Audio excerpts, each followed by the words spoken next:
അമ്മ അങ്ങോട്ട് ചെല്ലൂ. ഇനി അത് മതി പരാതിക്ക്. എന്താ നീ എന്നെ വിളിച്ചു എന്ന് പറഞ്ഞു? ഏയ് ഒന്നുമില്ല. അമ്മ ഇവിടെ താമസിക്കാനാ വന്ന? അതെ, പ്രസവം കഴിയുന്നവരെ. എന്തേ? ഒന്നും ഉണ്ടായിട്ടല്ല. ഏട്ടനും ഉണ്ടാവും ഇവിടെ. ഏയ്, ഏട്ടൻ വന്ന കാലത്ത് തന്നെ തിരിച്ചു പോകും. എന്താ പ്രശ്നം? ഏയ് ഒന്നുമില്ലെന്നേ. ഇരിക്ക. അമ്മ കാപ്പി കുടിച്ചോ?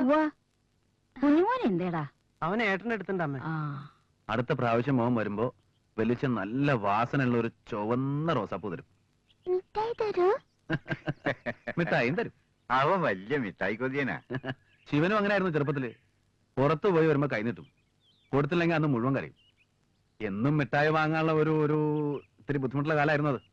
അതുകൊണ്ട് ശർക്കരയും തേങ്ങ ചേർത്തൊരു സാധനം ഉണ്ടാക്കി വെച്ചിട്ട് അതെടുത്ത് കൊടുക്കും. ഏട്ടൻ ഉണ്ടാക്കണ ആ മിഠായിക്ക് ഭയങ്കര ടേസ്റ്റ് ആയിരുന്നു. മിഠായി കിട്ടിയില്ലെങ്കിൽ ഏട്ടന്റെ ചെടികൾ മുഴുവൻ ഞാൻ പറിച്ചു കളയും. അപ്പൊ ചെറുപ്പത്തിലേ ഉണ്ടല്ലേ ചെടികള്? പെൺകുട്ടികളുടെ വീട്ടിൽ ചെടികൾ വേണം. എന്നാലും അവർക്കൊരു പൂ പൊട്ടിക്കാനും ചൂടാനും ഒക്കെ പറ്റൂ. ചാന്റെ അടുത്തേക്ക് എപ്പോഴും ചമഞ്ഞൊരുങ്ങി നടക്കണം. ഇപ്പോഴും അതെ. സുമ എന്നെ പോലെയാ. പൂക്കൾ പൊട്ടിക്കാനല്ല, അത് ചെടിയിൽ തന്നെ അങ്ങനെ വിടർന്നു നിൽക്കണ കാണാൻ അവൾക്ക് ഇഷ്ടം. പിന്നെ പട്ടാളത്തിൽ വെച്ചു എന്റെ ബാരക്കിന് ചുറ്റും എന്തെങ്കിലും ഒന്ന് രണ്ട് ചെടിയും പൂക്കളും ഒക്കെ ആയിട്ടുണ്ടായിരുന്നു. വിനു, മോനെ അച്ഛമ്മ വിളിക്കുന്നുണ്ട്. അച്ഛാ, മോനൊന്നും അങ്ങോട്ടാക്ക്. വാ വാ മോനെ. ഞാൻ എന്നാലും അങ്ങോട്ട് ഇറങ്ങിയാലോടാ. രാത്രി ഊണ് കഴിഞ്ഞിട്ട് പോയാ പോരെ? കാപ്പി കുടിച്ചല്ലോ, അത് മതി. ഏട്ടൻ കരിമ്പഴയ്ക്ക് പോണ്ടോ? സുമയുടെ അടുത്തേക്ക്? ഇല്ല. ഒരു കണക്കിന് അങ്ങോട്ട് പോവാണ്ടിരിക്കാനല്ലേ. ഞാനും അങ്ങോട്ട് പോവാറില്ല. നേരി കണ്ടാ ഞാൻ അവനെ കൈവയ്ക്കും, ചിലപ്പോ കൊല്ലും. നായിന്റെ മോൻ. എന്നാലും അവൾക്ക് ഇങ്ങനെ ഒരു ഗതി ഉണ്ടായാലോ എന്ന് ഓർക്കുമ്പോ ക്രിസ്ത്യാനിയോ ഏത് ചാത്തനോ പോത്തനോ ആണെങ്കിലും വിടില്ലായിരുന്നു. അവളിഷ്ടം നടത്തി കൊടുത്താൽ മതിയായിരുന്നു. തെണ്ടി കള്ളും കഞ്ചാവും ഒഴിഞ്ഞ നേരല്ലേ അവന്. ജോലിക്കും പോവില്ല. എന്നാ ടെർമിനേഷൻ കിട്ടുകയെന്ന് പറയാൻ പറ്റില്ല. നാള് മറ്റൊരു കാര്യം കൂടി ഞാൻ അറിഞ്ഞു. വേറൊരു പെൺകൂടി ഉണ്ട് അത്രേ. ഏതാ? പട്ടത്തി പെണ്ണ കൂടാണ്ടോ? അത് പഴയ കേസല്ലേ. ഇതൊരു ചോത്തിപ്പെണ്ണ്. അവന്റെ തള്ളയാണെങ്കിലോ ചെകുത്താനാ, ചെകുത്താൻ. ഇവളുണ്ടല്ലോ, ഇവളെയൊക്കെ തീയിട്ട് ചുടണം. ഞാൻ വരച്ച വരക്ക് പുറത്തു പോകാത്ത ചെക്കനോ അവിടെ വീട്ടിൽ കേറിയിട്ട് മാസം ഒന്നായി. എന്റെ മോനെ നശിപ്പിച്ച് നൊറോണക്കല്ല് പിടിപ്പിച്ചിട്ട് അവളെ ശീലാവതി. പണി കണ്ട ക്രിസ്ത്യാനികളുടെയും മാപ്പിളാരുടെയും തുളത്ത് കയറി നടന്ന സാധനം എന്റെ മോന്റെ തലയെ തന്നെ വന്നു വീണൂലോ. എന്റെ ഈശ്വര, ദൈവം, ഈശ്വര ഭഗവാനേ. ഒക്കെ വെക്കുമ്പോഴെങ്കിലും നിന്റെ പൂങ്കണ്ണീര് തോരില്ല അല്ലേ? മോൾക്ക് നല്ല പനിയുണ്ടമ്മേ. അതിലല്ലേ ഹോമിയോ മരുന്ന് വാങ്ങി പണ്ടാറടങ്ങിയത്. അതങ്ങോട്ട് ഉള്ളിലേക്ക് ചെല്ലട്ടെ, അപ്പൊ മാറും.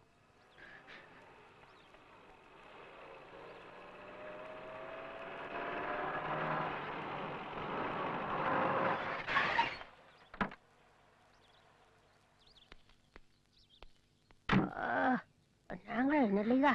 നീ എന്റെ മണ്ടിയും കുറ്റം മുഴുവൻ പറഞ്ഞു കൊടുത്തോ. ഓ, സുധാകരൻ നായർ ഈ വഴിയൊക്കെ അറിയോ? വാ വാ, കേറി വരിക. എന്താ ഏട്ടാ വിശേഷിച്ച്? ഒന്നുമില്ല.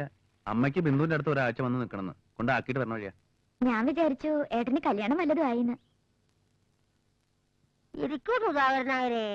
കുടിക്കാൻ ചായയോ കാപ്പിയോ? ഒന്നും വേണമെന്നില്ല. അത് മര്യാദയല്ല. പണ്ട് ഈ തറവാട്ടില് ആരേത് നേരത്തെ കേറി വന്നാലും എല്ലാം വെച്ചൊരു ഊണ് നിർബന്ധ. എന്തായാലും ഉണ്ണാ ഞാൻ നിൽക്കണില്ല. ഇപ്പോഴത്തെ കാര്യമല്ല, പഴയ കാര്യ പറഞ്ഞേ. കാപ്പി എടുക്കാം അല്ലേ? ഓ, ഞാൻ എടുക്കാമേ. എന്റെ വീട്ടിൽ വരണവരെ സൽക്കരിക്കേണ്ടത് എന്റെ ജോലിയാ.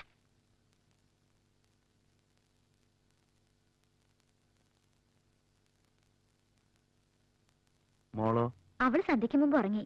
പകല് മുഴുവൻ കളി തന്നെയല്ലേ കളി. മുരളി ഇരുട്ടുന്നതിന് മുമ്പ് വരേണ്ടതാണ്. ഇന്നെന്തെങ്കിലും അത്യാവശ്യമായിട്ട് എവിടെയെങ്കിലും പോണ്ടി വന്നിട്ടുണ്ടാവും.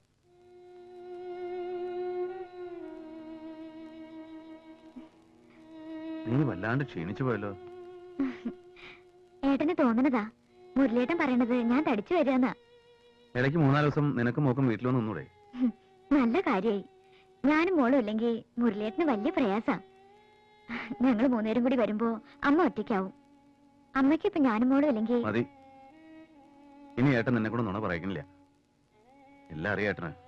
ഒക്കെ അറിയണ്ട്. തിരുത്താൻ പറ്റാത്ത തെറ്റാണ് ഏട്ടൻ ചെയ്തു പോയത്. പോണു, ഇനി സൽക്കാരം വേണ്ട, പറഞ്ഞേക്കവരോട്. Thank